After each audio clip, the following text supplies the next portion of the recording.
ఇవి గుమ్మడికాయ వడియాలండి. గుమ్మడికాయ మినపప్పు పెసరపప్పు కలిపి చేసిన వడియాలు. ఇవేమో మినపప్పు పొట్టు ఉంటుంది కదండి, మనం పప్పు కడిగినప్పుడు తీస్తాం కదా, ఆ పొట్టు ఇందులో పెసరపిండి మినప్పిండి కలిపి చేసిన వడియాలన్నమాట. ఇలా చేసుకున్నప్పుడు మనం ఇలా చేసుకుంటే చాలా బాగుంటాయండి. పప్పులోకి అవి వేయించుకొని ఉంచుకుంటే ఎప్పుడైనా బాగుంటుంది. పండగలప్పుడు పప్పు చేసుకున్నప్పుడు వేయించుకోవడానికి బాగుంటుంది. ఇవేమో బియ్యపిండి వడియాలండి. ఈ సమ్మర్ వస్తుంది కదా, ఇప్పుడు స్పెషల్ అనమాట సమ్మర్కి. మీరు కూడా చేసుకోండి. మళ్ళీ ఈ వీడియో నేను ఒకటి చేసి పెడతా, పిండి వడియాలు ఎలా పెట్టుకోవాలనేది. కొత్త వాళ్ళకి, పాత వాళ్ళకి కాదు. పాత వాళ్ళకి అందరికీ తెలిసిందే కదా. వడియాలు ఇవి గుమ్మడికాయ వడియాలండి.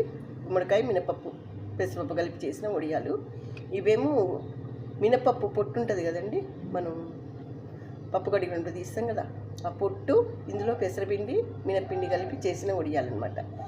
ఇలా చేసుకున్నప్పుడు మనం ఇలా చేసుకుంటే చాలా బాగుంటాయండి. పప్పులోకి అవి వేయించుకొని ఉంచుకుంటే ఎప్పుడైనా బాగుంటుంది. పండగలప్పుడు పప్పు చేసుకున్నప్పుడు వేయించుకోవడానికి బాగుంటుంది.